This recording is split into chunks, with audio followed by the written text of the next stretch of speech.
Something caught my eye recently on YouTube. As you guys know, Halloween is coming up, so they've got a lot of the old classic movies posted there for free. And there was this really interesting movie. It's a Russian movie. It was made in 1967.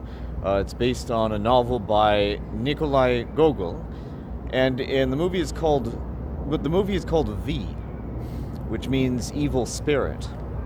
And it's about a group of students like who drunkenly, on their way back from a monastery, stumble upon this old witch, who, after a brawl with her, they end up killing. But after she's killed, her form suddenly changes. Suddenly, she's a beautiful young woman, and they are called upon to stay with her dead body for 3 nights to protect her from evil spirits. And as you can imagine, she is resurrected at one point, and she does this strange pantomime. I don't even know how to describe what exactly is going on. Is she in some sort of trance, or what the meaning of it is? But she looks like she's behaving like as if she's a literal mime. She's pale, and her hands are up in the air as if she's touching a glass wall, like a barrier around her, even though nothing is there.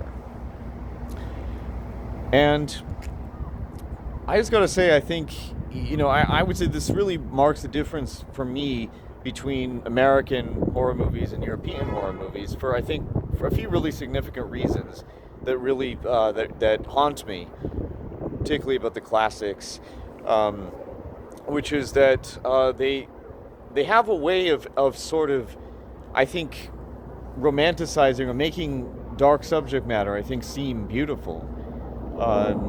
It makes it seem very attractive, but it doesn't necessarily numb you from the reality of what's going on. It's not like you're just like playing a violent video game. And I think in a lot of American horror movies are like that. It has a lot of substance. It's very poetic. It's very, the screenwriter has thought a lot about it, and particularly that scene I just told you about. It was just genius. It was brilliant. The pale face, everything.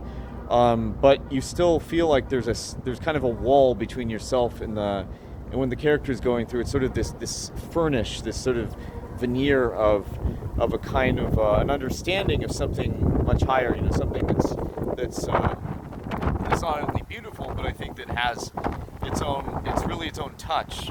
There's never any cliches, and even that white face of hers reminded me so much of things that I would jokingly refer to as a kid. I always used to have this sort of weird morbid fascination with that kind of signature look, particularly in female characters.